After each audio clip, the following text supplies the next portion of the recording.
மக்கள் அனைவருக்கும் வணக்கம். இன்னைக்கு நம்ம பார்க்க போகிறது வந்து கன்னட சூப்பர் ஸ்டார் தர்ஷன் தொகுதீப் அப்படிங்கிறவருடைய ஒரு ஹாரோஸ்கோப் எக்ஸ்பிளனேஷன் நம்ம பார்க்க போகிறோம். தர்ஷன் தொகுதீப் நம்ம எல்லாருக்குமே தெரியும். இப்போ கரண்ட்டாக வந்து ஜெயிலில் வந்து கம்பி எண்ணிட்டு இருக்காரு ஒரு கொலை வழக்கில். அவரும் பவித்ரா கவுடா அப்படின்னு சொல்லிட்டு இன்னொரு ஒரு ஆக்ட்ரஸ் மற்றும் அவங்க கூட ஒரு 10-15 பேர் சேர்ந்து ஒரு ஃபேனை வந்து அடிச்சு கொண்டதாக வந்து ஒரு கேஸ்ல வந்து இப்போ ஜெயிலில் கம்பி எண்ணிட்டு இருக்காரு. இது ரொம்பவே வந்து கர்நாடக மாநிலத்துல வந்து உலுக்கின ஒரு சம்பவம். உங்களுக்கு தர்ஷன் தொகுதீப் யாரு அப்படிங்கிறது தெரியலனா கண்டிப்பா போய் படிச்சு பாருங்க. அவர் வந்து ஒரு மிகப்பெரிய ஒரு ஸ்டார். ஆக்சுவலா அவர் ஆரம்ப காலத்துல தமிழ் சினிமாலையும் நடிச்சிருக்காரு. வல்லரசு அப்படின்னு சொல்லிட்டு ஒரு விஜயகாந்த் படத்துல நடிச்சாரு. அதுக்கப்புறம் படிப்படியா வந்து கன்னட சினிமால வந்து உயர்ந்து ஒரு பெரிய நல்ல நிலைமைக்கு வந்து இன்னைக்கு வந்து ஒரு மிகப்பெரிய ஒரு ஸ்டாரா வந்து அவரை வந்து இன்னைக்கு நம்ம வந்து கன்னட மாநிலம் பாராட்டிக்கிட்டு இருந்தது. இப்போ திடீர்னு வந்து இப்படி ஒரு சரிவு. இந்த சரிவு வந்து ஏன் வந்தது அப்படிங்கிறத பார்க்கறதுக்கு தான் இந்த ஜாதக ஆராய்ச்சி. நான் வந்து ஒரு பயங்கரமான அஸ்ட்ராலஜர்லாம் கிடையாது. நான் ஒரு ஹாபிஸ் தான். என்னோட ஃப்ரீ டைம்ல பல பேருக்கு நான் கன்சல்டேஷனும் பண்றேன். ஸோ இன்னைக்கு வந்து நம்ம பார்க்க போகிறது வந்து தர்ஷன் தொகுதீப் அவருடைய வந்து சார்ட் தான். இப்போ கண்டிப்பாக அதில் பார்த்தீங்கன்னா டைம் ஆஃப் பர்த் ரொம்ப முக்கியம். ஆனால் நம்ம கிட்ட டைம் ஆஃப் பர்த் இல்லை. அதனால சில சமயம் வந்து இந்த ஜாதகம் வந்து உங்களுக்கு வந்து காட்டிடும் ஏன் இவர் வந்து இப்போ இந்த நிலைமைக்கு வந்து தள்ளப்பட்டிருக்காரு அப்படிங்கிறதுக்காக. இந்த சார்ட்டை வந்து நம்ம ஒரு டைம் அசியூம் பண்ணி போட்டு பார்ப்போம். அதுக்கப்புறமா இவருடைய ஃபியூச்சர் எப்படி இருக்கும் அப்படிங்கிறது தான் நம்ம இந்த ஜாதகத்தை வந்து நம்ம பார்ப்போம். ஸோ நான் ஃபர்ஸ்ட் வந்து ப்ரோ கேரளா அப்படிங்கிற ஒரு சார்ட் அப்படிங்கிற ஒரு சைட் நான் யூஸ் பண்ணுறேன். ஏன்னா அது வந்து எனக்கு கொஞ்சம் இன்னும் கொஞ்சம் பெட்டராக இருக்குது. உங்களுக்கு இன்னும் சைட்டு நிறைய சைட்ஸ் இருக்குது இந்த மாதிரி வந்து ஜாதகம் போட்டு பார்க்குறதுக்கு. ப்ரோ கேரளா இருக்குது, அஸ்ட்ரோ சாஃப்ட் இருக்குது, கிளிக் ஆஸ்ட்ரோ இருக்குது, இந்த மாதிரி எக்கச்சக்கமாக இருக்குது. நான் வந்து இதை வந்து ரொம்ப கம்ஃபர்டபுளாக ஃபீல் பண்ணேன். ஸோ இப்போ வந்து அவருடைய டேட் ஆஃப் பர்த் வந்து பல சோர்சஸில் செக் பண்ணேன். 16 February 1977. டைம் ஆஃப் பர்த் வந்து நமக்கு தெரியலை. ஸோ நம்ம வந்து டென்டேட்டிவாக வந்து மத்தியானம் 12 மணின்னு வச்சுப்போம். ஆக்சுவலாக அப்படி வச்சு ஜாதகம் பார்க்குறதே தப்பு அப்படிங்கிறது என்னுடைய குருநாதர் சொல்லுவார். பட் வேறு வழி இல்லை, நம்மளுக்கு வந்து டைம் ஆஃப் பர்த் தெரியாத போது அப்படி தான் பார்த்து ஆகணும். ஸோ இப்போ அவருடைய பிளேஸ் ஆஃப் பர்த் பார்த்தீங்கன்னா கூர்குன்னு வருது, அவங்களுடைய மதருடைய நேட்டிவ் பிளேஸு. ஸோ கூர்கு இன்னொரு வாட்டி செக் பண்ணிப்போம்.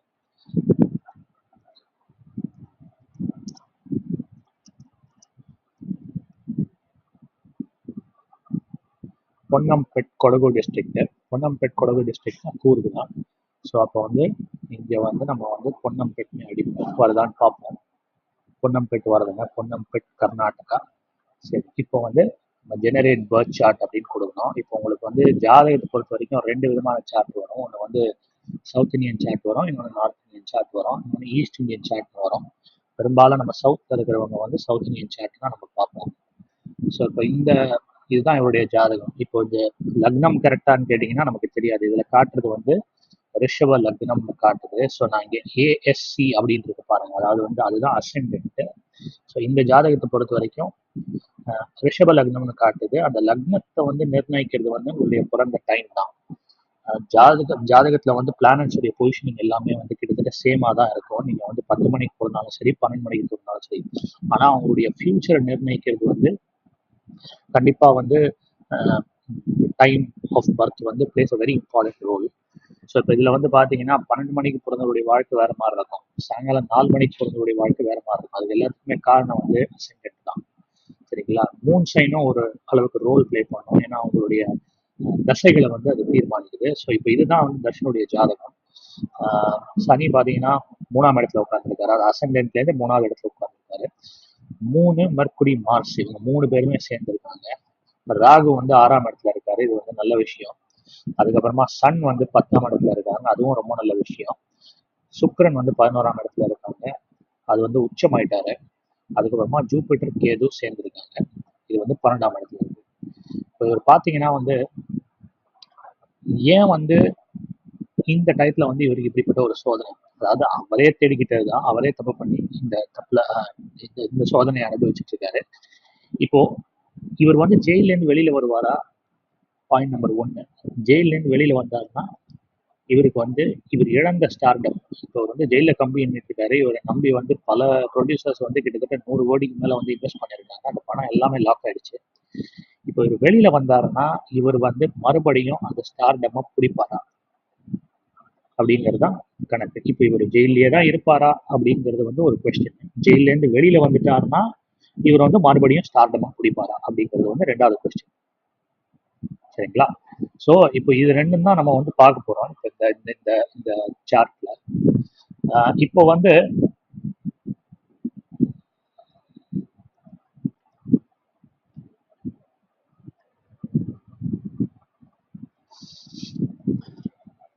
இப்போ வந்து நம்ம என்ன பார்க்க போறோம்னா இவருடைய தசைகளை பார்க்க போறோம். இப்போ இந்த தசைகள் எப்படி பார்க்கணும்னா இப்போ நீங்க வந்துட்டு இங்க மேல சில விஷயங்கள் இருக்கு பாருங்க. இங்க வந்து நீங்க வந்து விம்சோத்ரி தசா அப்படின்னு ஒண்ணு இருக்கு பாருங்க. BIMSOTARI தசா. நீங்க கிளிக் பண்ணீங்கன்னா அவருடைய தசைகளை காட்டும். இவர் பிறந்ததுலேருந்து இவருடைய ரூலிங் பிளானட்ஸ் எது? இப்போ 1976 to 1986 ஃபர்ஸ்ட் வந்து சந்திரன், 86 to 93 வந்து மார்ஸ், 93 to 2011 வந்து ராகு, 2011 to 2027 வந்து குரு திசை. ஸோ ஜூபிட்டர் தான் இவருடைய ரூலிங் பிளானட். ஸோ 2011லேருந்து இவருக்கு வந்து ஜூபிட்டர் தேசம் நடந்திருக்கு. ஜூபிட்டர் தேசம் நடந்து ஒரு 13 வருஷம் முடிஞ்சு போச்சு. இப்போ நம்ம 2024ல இருக்கோம். இன்னும் ஒரு 3 வருஷம் ஜூபிட்டர் தேசம் நடக்குது. இப்போ இந்த பிறந்த தேதிக்கு ஏற்ற மாதிரி வந்து இந்த திசைகளுடைய ஸ்டார்டிங் டைம் மாறும். சரிங்களா? அப்பதான் நம்ம வந்து ப்ரெடிக்ஷன்ல வந்து ஒரு தடுமாற்றம் ஏற்படும். ஸோ அதனால நான் வந்து second and third level of detail வந்து இந்த ஜாதகத்தில் நான் போக முடியாது. ஏன்னா போனா வந்து அது வந்து தப்பா முடிஞ்சிடும். இப்போ இவருக்கு மிக அருகில் வரக்கூடிய ஒரு தசை வந்து சனி தசை 2027ல ஸ்டார்ட் ஆகுதுங்க.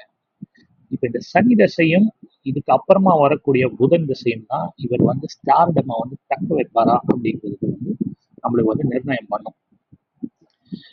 இப்போ நம்ம அதுக்கு வந்து சனி தசை வந்து 2027ல ஆரம்பிக்குது, மெர்க்குரி தசை வந்து 2046ல ஆரம்பிக்குது. சரிங்களா? இப்போ நம்ம அதை வந்து சனியும் மர்க்குரியும் வந்து இந்த ஜாதகத்துல எப்படி இருக்கு அப்படிங்கிறத பார்க்கணும். ஏன்னா வந்து இந்த ரெண்டு பிளானட்ஸும் நல்லபடியா இருந்தா மட்டுமே தான் இவர் வந்து மறுபடியும் ஸ்டார்டமா கேப்சர் பண்ண முடியும். ஏன் அவர் ஸ்டார் ஆனார் அப்படிங்கிறத வந்து ஒரு கேள்வி உங்களுக்கு எல்லாம் எழும். அதுக்கு அப்கோர்ஸ் நம்மளுக்கு வந்து அசெண்டன்ட் வேணும்.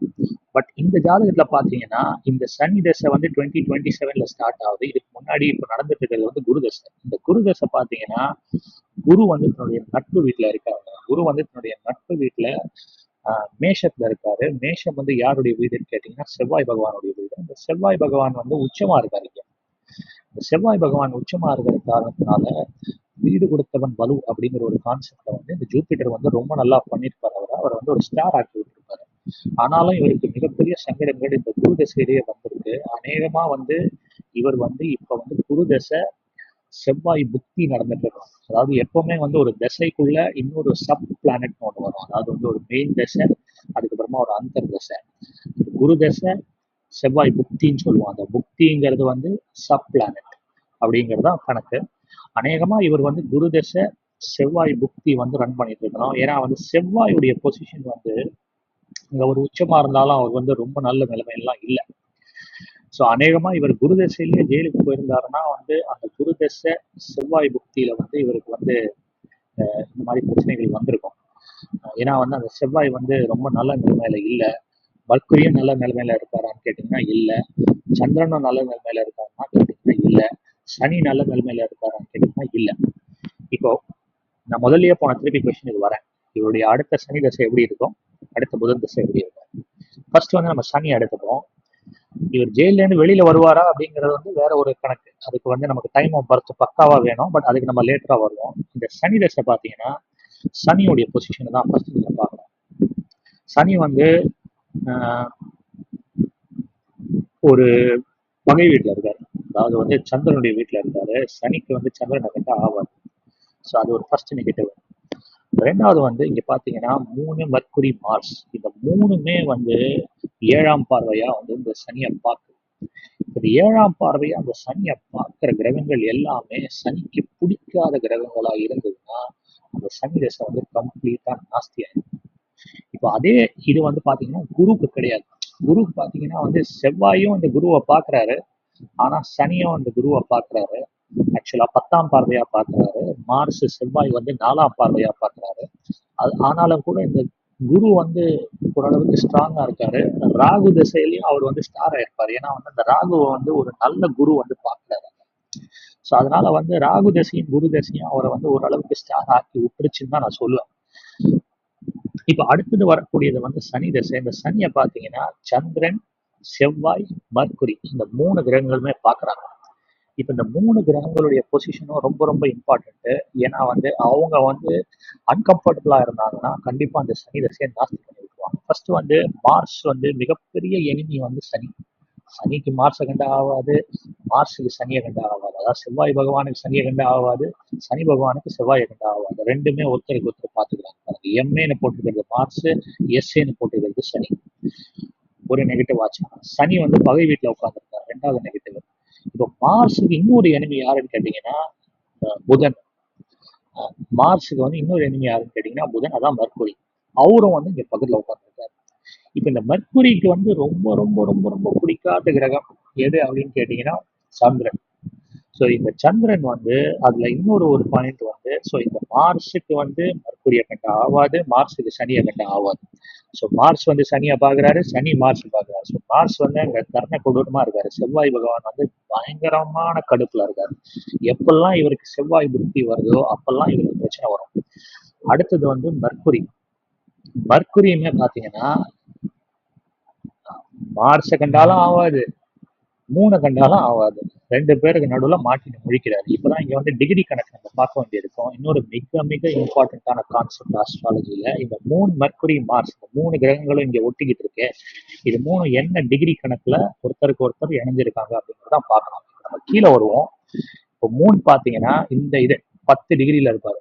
மர்க்குரி பார்த்தீங்கன்னா 14 டிகிரியில இருப்பாரு. மார்ஸ் பார்த்தீங்கன்னா 11 டிகிரியில இருப்பாரு. 10, 11, 14 மூணுமே வந்து ரொம்ப ரொம்ப ரொம்ப பக்கத்துல இருக்காங்க. கிட்டத்தட்ட இணைவு தான் அது. 3 பேரும் இணைஞ்சு 3 பேருமே ஹாப்பியா இல்லை. இப்ப இதுல இன்னொரு பாயிண்ட் என்னன்னா, இந்த மூன் வந்து ஒளியோட இருக்காரான்னு கேட்டீங்கன்னா ஒளியோட இல்லை. காரணம் வந்து இவர் வந்து பிறந்த நாள் 16 பிப்ரவரி 1977. இந்த பக்கம் சன் இருப்பார் பாருங்க. அடுத்த நாள் பாத்தீங்கன்னா 3 சன்னும் ஒன்று சேர போறாங்க நெக்ஸ்ட் 1 or 2 டேஸ்ல. மூன் வந்து அப்போ வந்து அமாவாசையை நெருங்கி போறாரு. 16 பிப்ரவரி 1977, அநேகமா 17 18 அன்னைக்கு வந்து அமாவாசை. அப்போ மூனுடைய ஒளி வந்து மிக மிக குறைவாக இருக்கிறது. அது வந்து மூணும் இன்னொரு ஒரு பயங்கரமான கடுமையான பாபத்துவத்துல இருக்கா. மூன், மர்க்குரி, மார்ஸ் இந்த மூணுமே வந்து கடுமையான பாபத்துவத்துல இருந்து இந்த சனியை பார்க்கறதுனால வரக்கூடிய சனி தசை இவருக்கு வந்து நல்லாவே இருக்க போறது இல்லை. ஸோ இவர் ஜெயில இருந்து வெளியில வந்தாலும் இவருக்கு வந்து படங்கள் வெற்றி ஆகுமான்னு கேட்டீங்கன்னா படங்கள் வெற்றி ஆகாது. இப்போ இதுக்கப்புறமா வரக்கூடிய புதன் தசை, அதாவது சனி தசை வந்து 19 வருஷம். அதுவே வந்து உங்களை வந்து காலி பண்ணணும்னா மொத்தமா காலி பண்ணி தரமட்டமா ஆகிடும். ஆனா அதுக்கப்புறமா வரக்கூடிய ஒரு தசையில வந்து நீங்க ரிவைவ் ஆகி வரணும்னா என்ன வயசா இருந்தாலும் நீங்க வரலாம். ஜாதகத்துல வந்து வயசுக்கு கணக்கே கிடையாது. நீங்க எந்த வயசுல என்ன செய்யணும்னு நினைச்சாலும் உங்களுக்கு தசைகள் நல்லபடியா இருந்ததுன்னா அதுக்கேற்ற மாதிரி நீங்க நல்லது பண்ணி மேல வருவீங்க. இப்ப அடுத்தது வந்து மர்க்குரி தசை வருவோம். அதாவது வந்து உங்களுக்கு மறுபடியும் காட்டுறேன். இந்த விம்சோத்ரி தசை நம்ம போனோம். நம்ம விம்சோத்ரி தசை போனீங்கன்னா வந்து சனி தசை வந்து ரஃபா வந்து 2027ல இருந்து 2046 வரைக்கும் இருக்கு. 2046 to 2063 வரைக்கும் மர்க்குரி தசை. இது முன்ன பின்ன மாறும் அந்த டைம்ல. ஸோ பட் பிராடா வந்து வரக்கூடிய தசைகள் இது 2 தான். அது வந்து பெருசா மாறாது. இப்ப நான் முன்னாடியே சொன்ன கணக்கு தான். மெர்க்குரி இங்க நல்லா இருக்காரா? நல்லா இல்லை. அதுக்கு காரணம் என்ன? சனி பாக்குறாரு மெர்க்குரிய. சனி வந்து மெர்க்குரிய நண்பன் தான். ஆனா இது சனியா இங்க நல்லா இல்லையே. சனியும் மெர்க்குரியும், சனி பகவானும் புதன் பகவானும் நண்பர்கள் தான். ஆனா சனியே நல்லா இல்லையே. அவரே வந்து பகை நிலைமையில இருக்காரு. 3 வந்து கிரகங்கள் அவரை வந்து அன்கம்ஃபர்டபுளான ஒரு பொசிஷன்ல இருந்து அவரை பாக்குறாங்க. இதை வந்து குரு பாக்குறாரா, சுக்கிரன் பாக்குறாரா, பாசிட்டிவ் பிளானட்ஸ் உடைய எந்த ஆஸ்பெக்டுமே இல்லை. ஸோ அடுத்தது இப்ப மர்க்குரி பாத்தீங்கன்னா அவரை சனி பாக்குறாரு. மர்க்குரியுடைய மிகப்பெரிய நண்பர்களான, மிகப்பெரிய பகைவர்களான செவ்வாயும் சந்திரனும் அங்க வந்து பக்கத்துல இருந்து இந்த மர்க்குரிய வந்து காலி பண்றாங்க. மிக மிக அருகில இருக்காங்க. நான் காமிச்ச டிகிரி கணக்கு வரும் 10, 11, 14 டிகிரி கணக்குல 3 பேரும் கிட்டத்தட்ட இணைவுதான் அங்க.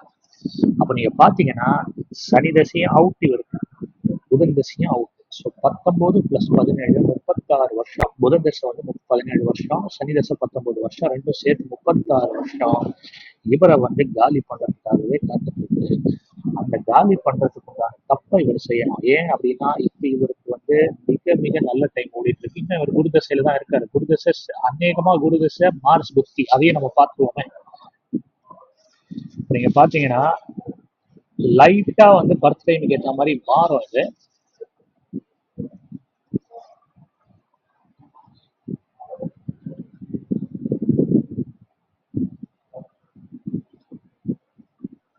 இப்போ ஜூபிட்டர் தேசா வந்து 2011 ஆரம்பிச்சிருக்கு, 2027 முடியுது. இப்போ இதனுடைய ஃபர்தர் பிரேக்கப் நீங்க பார்க்கணும்னா கீழே வந்து நீங்க பார்க்கலாம் அந்தர் தசாஸ் அப்படின்னு சொல்லிட்டு. இப்போ நீங்க பாத்தீங்கன்னா மகாதசா அந்தர்தசா, அதாவது 2011 மகாதசா வந்து ஜூபிட்டர் ஸ்டார்ட் ஆகுது பாத்தீங்களா. Jupiter Mars 14th July 2024 to 20th June 2025 Jupiter Mars. அநேகமா அவர் இந்த பீரியட்ல தான் இருக்கணும். இப்போ நான் டைமை வந்து நான் 12 PM வச்சிருக்கேன். 10 PM வச்சேன்னா மாறும், இல்லை வந்து 10 AM வச்சேன்னாலும் மாறும். சரிங்களா. ஸோ அதனால நீங்க அதுக்கேற்ற மாதிரி நீங்க போட்டு பார்த்துக்கங்க. நம்ம டைம் ஆஃப் பர்த் இல்லை, அதனால இவர் ஜெயில் போயிருக்கிறது வந்து இவர் சனி தசையுடைய தொடக்கத்துல போயிருக்காரு. ஏன்னா சனி தசை இன்னும் ஒரு 2-3 இயர்ஸ், மேக்சிமம் ஒரு 4-5 இயர்ஸ்ல அவருக்கு ஆரம்பிக்க போகுது.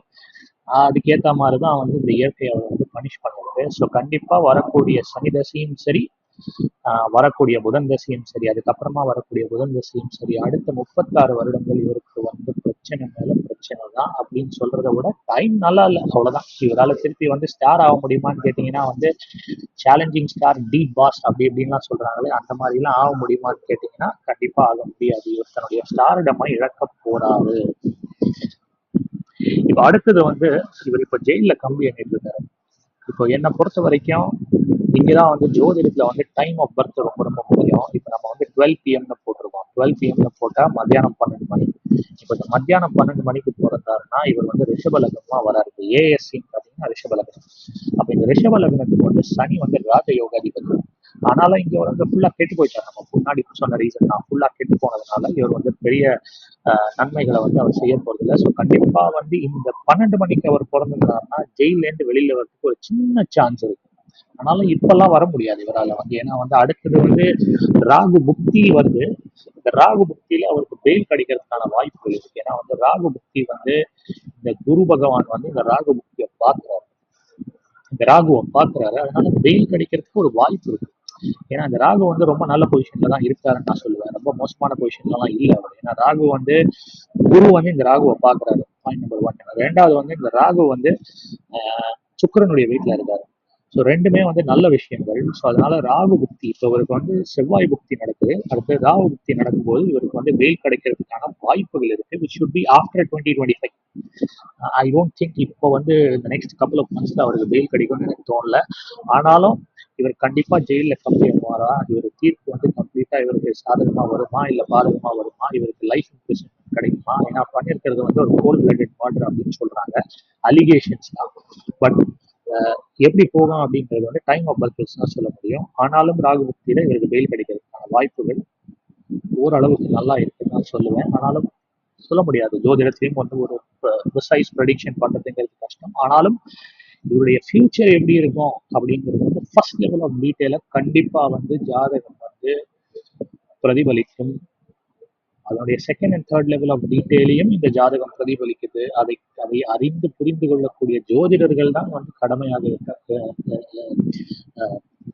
கம்மியா இருக்காங்க, அவ்வளவுதான். ஸோ இப்போ நீங்க பாத்தீங்கன்னா சனி தசை அவுட்டு, புதன் தசையும் அவுட்டு. ஸோ கண்டிப்பா ஸ்டார்டமை இவரால் ரெக்கவர் பண்ண முடியாது. ராகு புக்தியில இவருக்கு வந்து வெயில் கிடைக்கிறதுக்கான வாய்ப்புகள் இருக்கு. அதனால சனி தசை மறுபடியும் படுத்தும். ஸோ நெட் பாத்தீங்கன்னா இவர் வந்து ரிஷப லக்னமா இருந்தாருன்னா இவர் ஜெயில இருந்து வழியில வரதுக்கு வாய்ப்புகள் கொஞ்சம் இருக்கு அப்படின்னு நான் சொல்லுவேன். ஆனாலும் இவர் வந்து கடக லக்னமா இருந்தாருன்னு வச்சுக்கோங்க. ஒரு சின்ன ஒரு எடுத்துக்காட்டுக்காக நான் சொல்றேன். ஏன்னா நமக்கு வந்து டைம் ஆஃப் பர்த் தெரியல. இப்போ நீங்க வந்து இந்த டீட்டெயில்ஸ் நம்ம எடிட் பண்ணுவோம். இந்த டீட்டெயில்ஸ் நம்ம எடிட் பண்ணோம்னா சேஞ்ச் பர்த் டீட்டெயில்ஸ் போங்க, 12 PM கொடுத்துருக்குறேன். நீங்க வந்து மத்தியானம் 12 மணி, மத்தியானம் 2 மணி அப்படின்னு மாத்தணும்னு வச்சுக்கோங்க. மத்தியானம் 2 மணின்னு வச்சோம்னா மிதுன லக்னமா வருவாரு. மிதுன லக்னமா வந்தாருன்னா கண்டிப்பா சனி 8ஆம் அதிபதியா வருவார். ஏன்னா வந்து இந்த சனி வந்து 8ஆம் அதிபதி, 9ஆம் அதிபதி, 8ஆம் அதிபதியை வந்து 8ஆம் இடத்தை பார்க்கிறார். கண்டிப்பா இவர் வந்து கம்பி எண்ணுவாரு. ஏன்னா மர்க்குரி வந்து 12ஆம் அதிபதியா வருவார் அசெண்டன்ட், சனி வந்து 8ஆம் அதிபதியா வருவாரு. கண்டிப்பா வந்து கம்பி எண்ணுவார். ஆனா ரிஷப லக்னமா இருந்ததுன்னா வெளியில வரதுக்கான வாய்ப்புகள் இருக்கு. டைம் ஆஃப் பர்த் உங்களில் யாருக்கா தெரிஞ்சதுன்னா கீழே வந்து கமெண்ட்ஸ்ல போடுங்க. இன்னொரு விஷயமும் சொல்றேன், இன்னொரு ஒரு சேஞ்சுக்காக சொல்றேன். இப்போ நான் வந்து 4 மணிக்கு நான் போட்டேன் இந்த சார்ட்டை. 4 PM போட்டேன்னா இவர் வந்து கடக லக்னமா வருவார். 4 PM போட்டாலும் கடக லக்னம் வரல, 5 PM போட்டா வரும்னு நினைக்கிறேன்.